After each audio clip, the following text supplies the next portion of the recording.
Hello दोस्तों, जय श्री राम। आप सबका मेरे YouTube चैनल इंग्लिश क्लासेस बिंदु में स्वागत है। उम्मीद है आप सब अच्छे होंगे। तो अप्लाइड मैकेनिक्स की सीरीज में आज मैं आपको लिए लेकर आया हूं आज अप्लाइड मैकेनिक्स के आगे का टॉपिक, जिसमें आज हम सीखेंगे कि हम रिजल्टेंट कैसे निकालेंगे कोप्लेनर कॉन्करेंट फोर्सेस का। मींस अभी तक हमने सीखा है कि अगर हमारे पास किसी भी बॉडी पर दो फोर्सेस लगी हैं तो हम उन दोनों फोर्सेस का रिजल्टेंट निकाल सकते हैं by the use of parallelogram law. ठीक है, उसमें मैंने आपको न्यूमेरिकल्स कराई, उसके मैंने आपको एक्सप्लेनेशन समझाई और कैसे फॉर्मूला आया है उसके बारे में मैंने आपको डिटेल में समझाया है। उसके बाद हमने सीखा कि अगर हमारे किसी भी एक क्लोज्ड ट्रायंगल पर कोई दो फोर्सेस लगी हैं तो उन फोर्सेस का भी रिजल्टेंट निकाल सकते हैं with the help of triangle law. ठीक है, जिस पर मैंने आपको न्यूमेरिकल कराए हैं। उसके बाद मैंने आपको सिखाया है कि अगर लेमीज थ्योरम, जिसमें हमने सीखा है कि किसी भी बॉडी पर अगर एक ही पॉइंट पर दो फोर्सेस या तीन फोर्सेस लगी हैं तो हम उनको चेक आउट कर सकते हैं, उनको हम फाइंड आउट कर सकते हैं एक ही पॉइंट पर तीन फोर्सेस के लिए। ठीक है, तो मतलब दो फोर्सेस के लिए देख लिया है हमने, तीन फोर्सेस के लिए देख लिया है। अब अगर बात आती है कि मैं कहता हूं कि एक ही पॉइंट पर तीन से ज्यादा फोर्स लगी है तो आप उसको कैसे निकालोगे, उसको फाइंड आउट कैसे करोगे। तो आज आपके लिए मैं लेकर आया हूं कि अगर एक ही पॉइंट पर तीन से ज्यादा फोर्सेस लगी हैं या मोर देन थ्री फोर्सेस लगी हैं तो उन फोर्सेस को हम कैसे निकालेंगे और उन फोर्सेस के रिजल्टेंट को कैसे निकालेंगे, कैसे फाइंड आउट करेंगे, उसके लिए आज ये वीडियो होने वाली है। तो वीडियो को कंप्लीट जरूर देखेंगे। ठीक है, तो वीडियो को स्किप नहीं करेंगे ताकि जो मेन कॉन्सेप्ट है वो आपका मिस ना हो। तो आज हम थ्योरम भी सीखेंगे कि क्या होता है फॉर्मूला, किस तरीके से फॉर्मूला हमारा आया है और उसके ऊपर हम न्यूमेरिकल भी करने वाले हैं। तो चलिए वीडियो को स्टार्ट करते हैं और देखते हैं कि मोर देन थ्री फोर्सेस को सोल्व करने के लिए हमारे पास कौन सा फॉर्मूला है। हमारा टॉपिक है आज का resultant of coplanar concurrent forces. तो बच्चों सबसे पहले बात आती है कि कोप्लेनर क्या होता है। कोप्लेनर मैंने आपको स्टार्टिंग में बताया है क्या कि कोप्लेनर का मतलब होता है कि जब सारी फोर्सेस यानी जितनी भी फोर्सेस सिस्टम पे लगी हुई है वो सिर्फ और सिर्फ कहां पर लगी हो, एक ही प्लेन पर लगी हो। ठीक है, तो जब सभी फोर्सेस एक ही प्लेन पर लगी होती है तो उसे बोलते हैं कोप्लेनर। कॉन्करेंट का मतलब क्या होता है कि जब सभी फोर्सेस एक ही प्लेन पर लगी हो, ठीक है, एक ही प्लेन पर लगी हो और एक ही पॉइंट पर लगी हो, यानी उससे जा रही हो या उस पर आ रही हो, तो एक ही पॉइंट पर लगी हो तो वो कहलाता है कॉन्करेंट फोर्सेस। आप समझते हैं। उसके बाद आता है रिजल्टेंट। रिजल्टेंट मैंने आपको बार बार अपने वीडियो से बताया है कि क्या कि जब भी किसी बॉडी पर जो फोर्स लगाई जाती है तो उस फोर्स का क्या इफेक्ट पड़ रहा है बॉडी पर, उस इफेक्ट को ही हम बोलते हैं रिजल्टेंट। ठीक है, जैसे मैंने आपको कई बार समझाया है कि मैं मार्कर को इस तरीके से बेंड करने की कोशिश कर रहा हूं तो जो फोर्स लगा रहा हूं तो मेरे फोर्स लगाने की वजह से इस मार्कर पे क्या इफेक्ट आया कि ये मुड़ गया है या बेंड हुआ है, टूट गया है। तो जो आखिरी में रिजल्ट आया है कि मुड़ गया या बेंड हो गया, ये टूट गया, तो जो रिजल्ट आया है उस रिजल्ट को ही क्या बोलते हैं, रिजल्टेंट बोलते हैं। ठीक है, तो अब इसमें हम क्या पढ़ने वाले हैं, मैंने अभी बताया आपको कि हमारे पास दो फोर्सेस अगर हमारी किसी भी बॉडी पर लगी हुई हैं, जैसे मैंने कहा कि एक ही पॉइंट पर दो फोर्स लगी हैं इस तरीके से, तो हमें पता है कि दो फोर्स लगी हैं तो हम तीसरी फोर्स को भी निकाल सकते हैं। इसके लिए हमारे पास क्या है, पैरेललोग्राम लॉ है क्या कि अगर कोई भी दो फोर्स लगाई गई है एक ही पॉइंट पर तो तीसरी फोर्स रिजल्टेंट निकाल सकता है। वो हमने पैरेललोग्राम में सीखा है। हमने ट्रायंगल लॉ भी सीखा है कि अगर ट्रायंगल की किन्हीं भी दो साइड पर दो फोर्स लगाई दी जाए तो रिजल्टेंट उसके तीसरी साइड पर लाई करता है अगर फिगर कैसी है, क्लोज्ड है। तो हमने ट्रायंगल लॉ भी हमने सीख लिया। कितनी फोर्सेस के लिए, थ्री फोर्सेस के लिए। हमने लेमीज थ्योरम भी सीखी है कि अगर एक ही पॉइंट पर तीन फोर्सेस लगी हैं, थ्री फोर्सेस लगी हैं तो हम उनको फाइंड आउट कर सकते हैं किसकी मदद से, P upon sine angle, Q upon sine angle और R अपॉन साइन एंगल, इस तरीके से।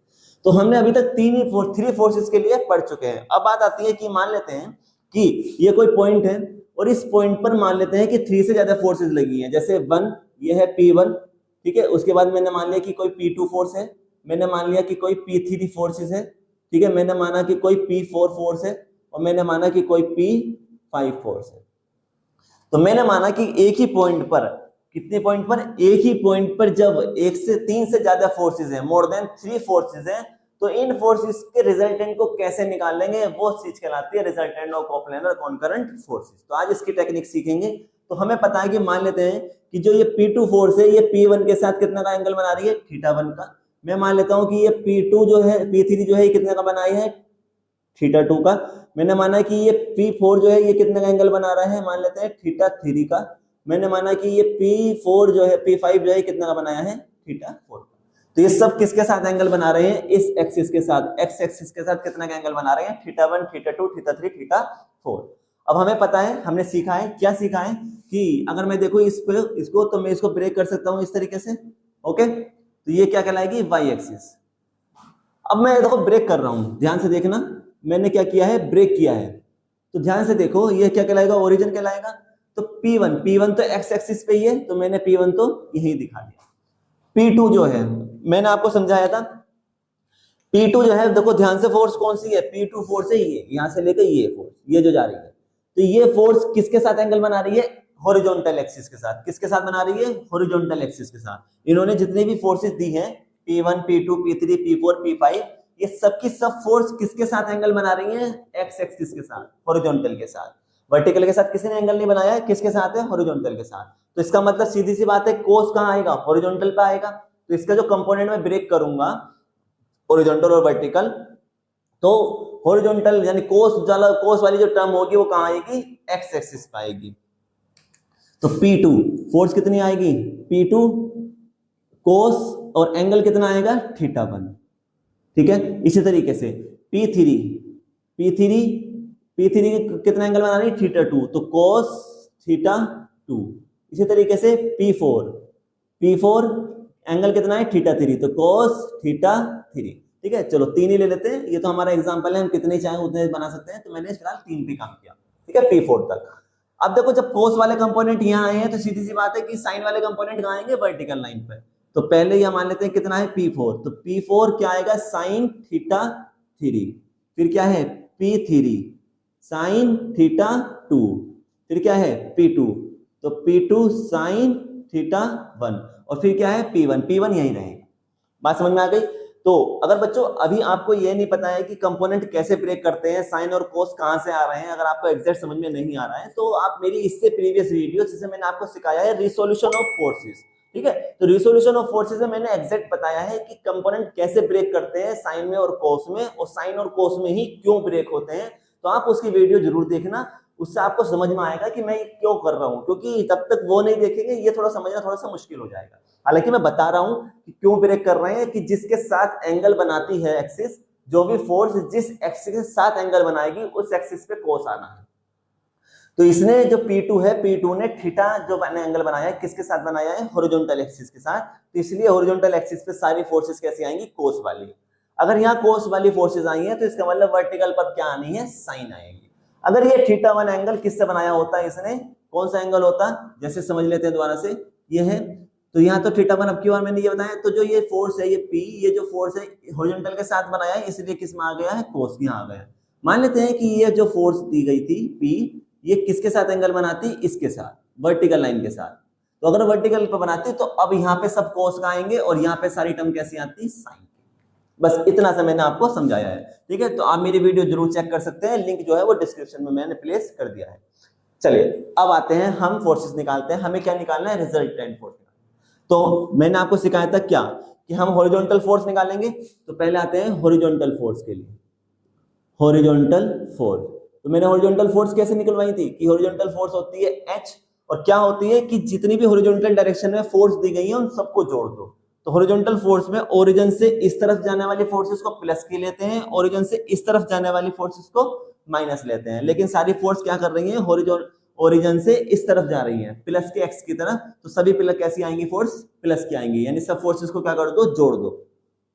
तो जब मैं जोड़ूंगा तो क्या आएंगी, ऐड करेंगे तो P1 आएगा, P2 cos θ1 आएगा, P3 cos θ2 आएगा, और P4 cos θ3 आएगा। इस तरीके से जुड़ती चली जाएगी। तो इन सबको जो जोड़ना होता है ये क्या कहलाता है, सिग्मा एफ एक्स, ठीक है, सिमेशन एम एफ एक्स। क्या कहलाता है ये, सिमेशन एफ एक्स, याद रखेंगे, ओके। उसके बाद इसी तरीके से वर्टिकल फोर्सेस, जब वर्टिकल फोर्स को हम ऐड करना स्टार्ट करेंगे, तो वर्टिकल को किससे डिनोट किया था, V से।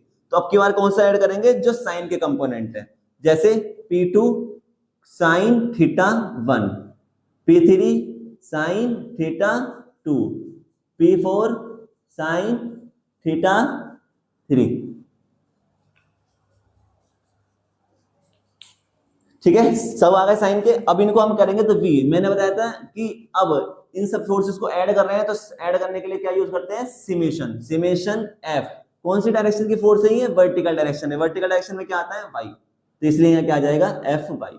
तो ये थोड़ा सा लिखने का तरीका है कि हॉरिजॉन्टल फोर्सेस को ऐड करना, इन सबको फोर्सेस को ऐड करने को क्या बोलते हैं? समेशन एफ एक्स, क्योंकि एस डायरेक्शन में है फोर्सेस, और वर्टिकल डायरेक्शन में सारी फोर्सेस के ऐड करने को क्या बोलते हैं? Summation F Y. अब आते हैं फॉर्मूला, फॉर्मूला क्या होना है बच्चों, ये मेन है, ध्यान से समझना। क्या रिजल्टेंट कैसे निकालेंगे? जब हमारे पास एक ही पॉइंट पे फोर्सेस होते हैं तो उसके लिए रिजल्टेंट का फॉर्मूला क्या होता है कि रिजल्टेंट इज इक्वल टू होता है under root summation F X का स्क्वायर। जो आपने एफ एक्स निकाला है, ठीक है, जो आपने सम किया है उसका क्या कर दो? स्क्वायर कर दो, प्लस समेशन एफ वाई का भी स्क्वायर। ये हमारा बन गया रिजल्टेंट का फॉर्मूला। क्या करना है कि जो आपने एफ एक्स निकालना है, सारी फोर्सेस को, जो हॉरिजॉन्टल डायरेक्शन की जितनी भी फोर्सेस थी, अब उन सबको जो जोड़ा है, उनको जो ऐड किया है, उसका क्या कर दो? स्क्वायर कर दो, प्लस आपने वर्टिकल डायरेक्शन में जितनी भी फोर्स है उन सबका जो सम किया है उसका भी क्या कर दो? स्क्वायर कर दो। दोनों का स्क्वायर करके अंडर रूट निकाल दो, क्या आ जाएगा? रिजल्टेंट आ जाएगा। अब आते हैं एंगल के लिए। एंगल का मतलब डायरेक्शन, एंगल कह सकते हो या फिर डायरेक्शन। भाई रिजल्टेंट तो आ गया, लेकिन रिजल्टेंट का मतलब ये भी तो होना है कि किस डायरेक्शन में लग रहा है रिजल्टेंट, कौन सी डायरेक्शन में है। सीधी सी बात है, हमने पैरेललोग्राम लॉ सीखा था, तो मैंने उसमें सिखाया था कि ये पी फोर्स लगी हुई है, क्यू फोर्स लगी हुई है, ठीक है, या यहाँ पे क्यू दिखा देते हैं, यहाँ पे पी। तो मैंने बताया था कि रिजल्टेंट कहाँ है, तो रिजल्टेंट कहाँ शो करता है? डायगोनल पे शो करता है। लेकिन फोर्स जैसे मैंने बताया है कि ये इस डायरेक्शन में फोर्स लग रही है, ये ऊपर की डायरेक्शन में फोर्स लग रही है, तो रिजल्टेंट भी तो या तो ऊपर की तरफ लगा होगा या नीचे की तरफ लगा होगा। तो एंगल बताना, एंगल का बताता है, डायरेक्शन बताता है कि ऊपर की तरफ है या नीचे की तरफ है। क्योंकि यहाँ पे वर्टिकल और हॉरिजॉन्टल चल रही है, तो इसमें जो रिजल्टेंट है उसमें यह बताना होगा कि ये हॉरिजॉन्टल डायरेक्शन में लगा हुआ है या वर्टिकल डायरेक्शन में लगा हुआ है। तो डायरेक्शन निकालने के लिए क्या होता है? एंगल निकालते हैं टेन थीटा।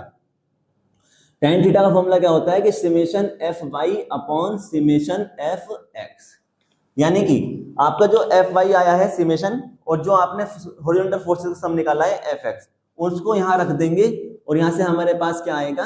टेन थीटा आ जाएगा। हमें क्या निकालना है? एंगल। तो यहाँ से थीटा कितना आएगा? जो भी एंगल होता है वो कहाँ पहुंच जाता है? इनवर्स में। तो tan inverse summation F Y upon summation F X, ये हमारा क्या आ जाएगा? एंगल आ जाएगा। ठीक है, तो बस कुछ नहीं करना है, हमें जो भी फोर्स दी गई होंगी उन फोर्सेस को क्या करना है? कंपोनेंट में ब्रेक करना है। हॉरिजॉन्टल फोर्सेस निकालेंगे, उसकी वर्टिकल फोर्सेस निकालेंगे, और सभी हॉरिजॉन्टल फोर्सेस को जोड़कर एफ एक्स निकालेंगे, सभी की सभी वर्टिकल फोर्सेस को जोड़कर एफ वाई निकालेंगे, और उन दोनों को यहाँ रख देंगे फॉर्मूले में, तो रिजल्टेंट आ जाएगा। यहाँ रखेंगे तो हमारे पास एंगल आ जाएगा। यही हमें करके बताना होगा। ठीक है, एक चीज और समझनी है बच्चों इसमें, क्या कि ये तो हमारा फॉर्मूला आ गया। अब मान लेते हैं कि हमें क्या दिया गया है? हमें रिजल्टेंट दिया गया है और हमसे कोई फोर्स पूछी गई है। मान लेते हैं कि यहाँ पे जैसे मैंने सभी फोर्सेस की कोई वैल्यू दी गई होगी और मैंने यहाँ पे बता दिया कि यहाँ पे कितनी फोर्स है ये बताओ, तो ये केस कहलाता है इक्विलिब्रियम का। तो आपके क्वेश्चंस में अगर कोई भी लाइन ऐसी लिखी हुई है जिसमें ये बताया गया है कि जो सिस्टम है, यानी कि जो फोर्सेस है वो कैसी है? इक्विलिब्रियम है। ठीक है, सिस्टम है या जो कंडीशन है इक्विलिब्रियम। ठीक है, बात समझ लेना ध्यान से क्या बोल रहा हूं। अगर आपका जो फोर्सेस लगाई गई हैं किसी भी बॉडी पर, और बॉडी उन फोर्सेस की वजह से किस कंडीशन में है? इक्विलिब्रियम कंडीशन में है। ठीक है, इक्विलिब्रियम कंडीशन में है, तो उस केस में ये नोट बता रहा हूं, उस केस में जो रिजल्टेंट होता है वो कितना होता है? 0। अब बात ये आती है कि इक्विलिब्रियम कंडीशन होती क्या है। इसका मतलब ऐसे समझ सकते हैं, कैसे? ठीक है, थोड़ा सा मैं आपको बता देता हूं कैसा समझेंगे। कि मान लेते हैं कि मैं ऊपर से कोई फोर्स लगा रहा हूं, कितने की? ये 10 न्यूटन की फोर्स है, और मैंने एक फोर्स यहाँ पे लगाई है, कितने की लगाई है? 5 न्यूटन की फोर्स लगाई है। ठीक है, ये 10 न्यूटन की और एक 5 न्यूटन की है। अब क्योंकि मैं ऊपर से जो फोर्स लगा रहा हूं, तो सीधी सी बात है कि नीचे से भी फोर्स लगाऊंगा, लगेगी फोर्स। तो नीचे से जो फोर्स लगा रहा हूं, अगर मैं मान लो वो कितने की लगा रहा हूं? 10 न्यूटन की लगा रहा हूं। नीचे से जो फोर्स लगा रहा हूं 10 न्यूटन की है, तो क्या होगा? ऊपर से जो फोर्स लग रही है वो कितने की है? 15 की, और नीचे से कितने की है? 10 न्यूटन की है। तो क्या होगा? ऊपर वाली फोर्स ज्यादा है, ऊपर वाली फोर्स ज्यादा है, तो इसका मतलब क्या होगा कि ये जो बीम है ये क्या होगा? नीचे की तरफ झुक जाएगा। झुकेगा नहीं झुकेगा? क्योंकि ऊपर से फोर्स ज्यादा लग रही है, हो सकता है। ठीक है, 10 और 50 कम लग रही है, तो चलो 50 मान लेते हैं।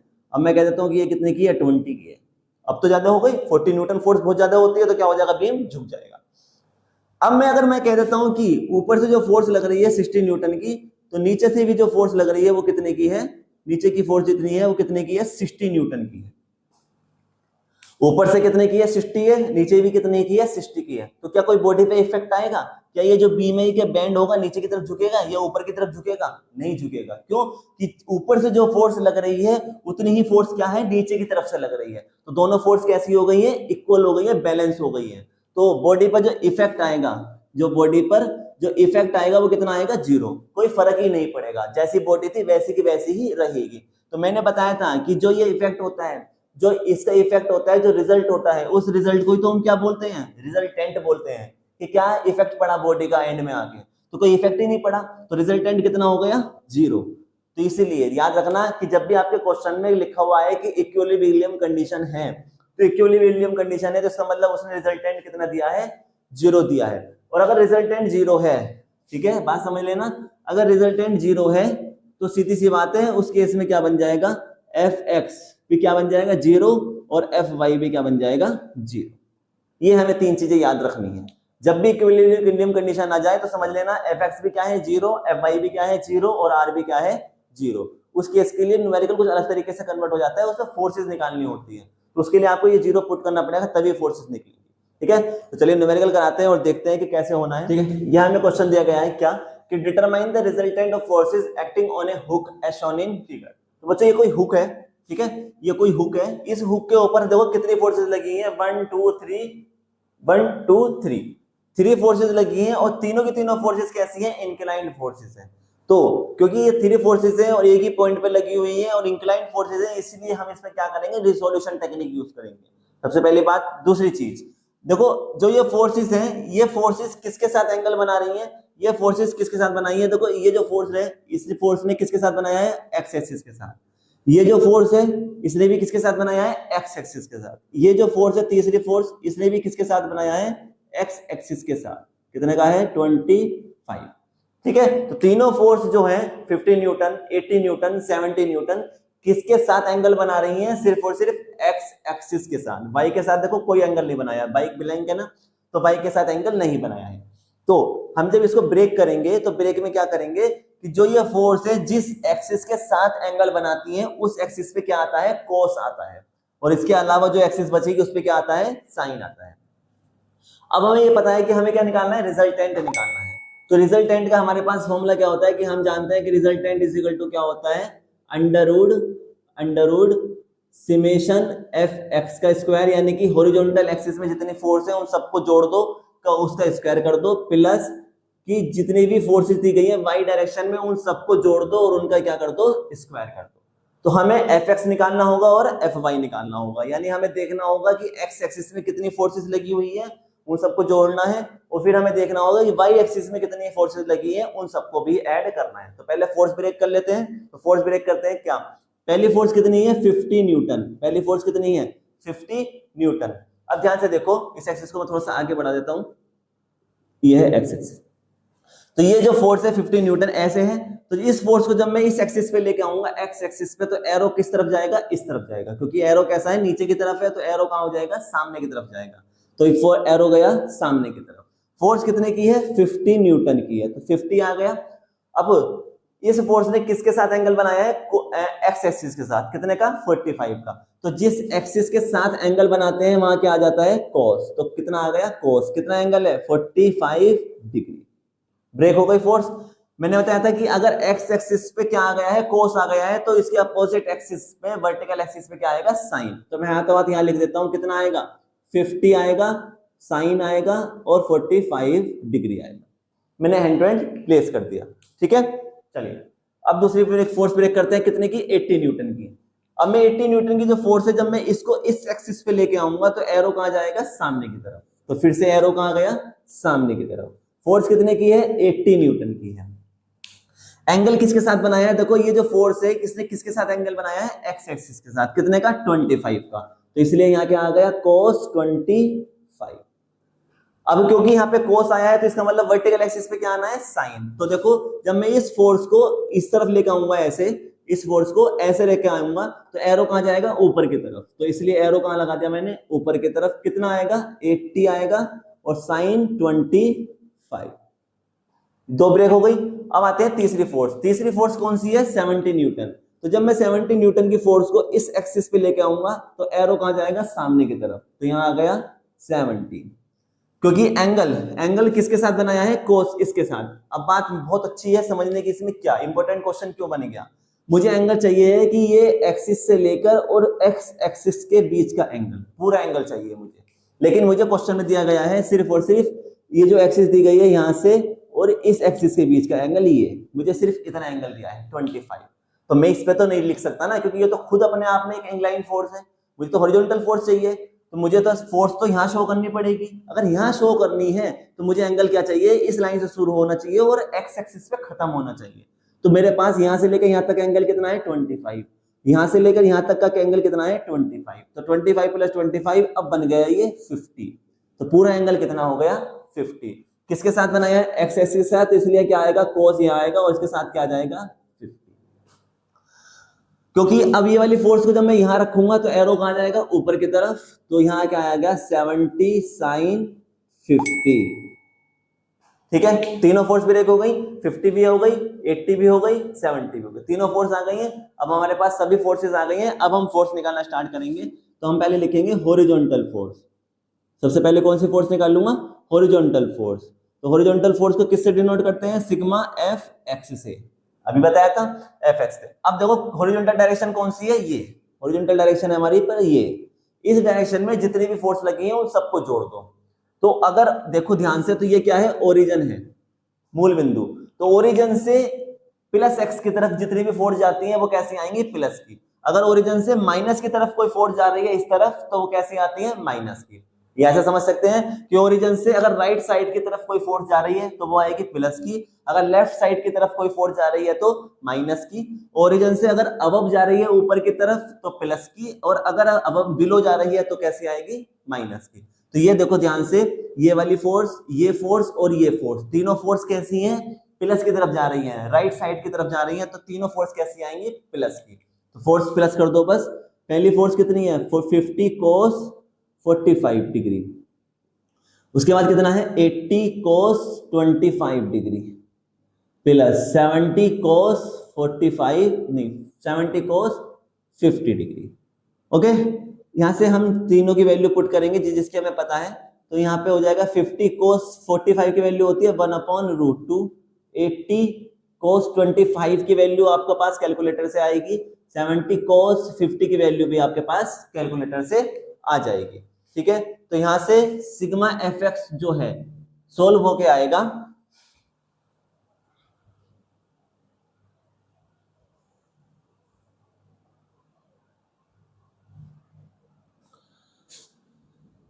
तो यहां से सिग्मा एफ एक्स आएगा 152.855 न्यूटन। ठीक है बच्चों, कैलकुलेटर पे आपको cos 25 की वैल्यू मिल जाएगी, आप यहाँ पुट करना और आंसर कितना आएगा? 152.855 न्यूटन। ओके, चलिए अब हम निकालते हैं किसकी फोर्स को? अब हम निकालते हैं वर्टिकल फोर्स। वर्टिकल फोर्स, तो वर्टिकल फोर्स को किससे डिनोट करते हैं? सिग्मा एफ वाई से।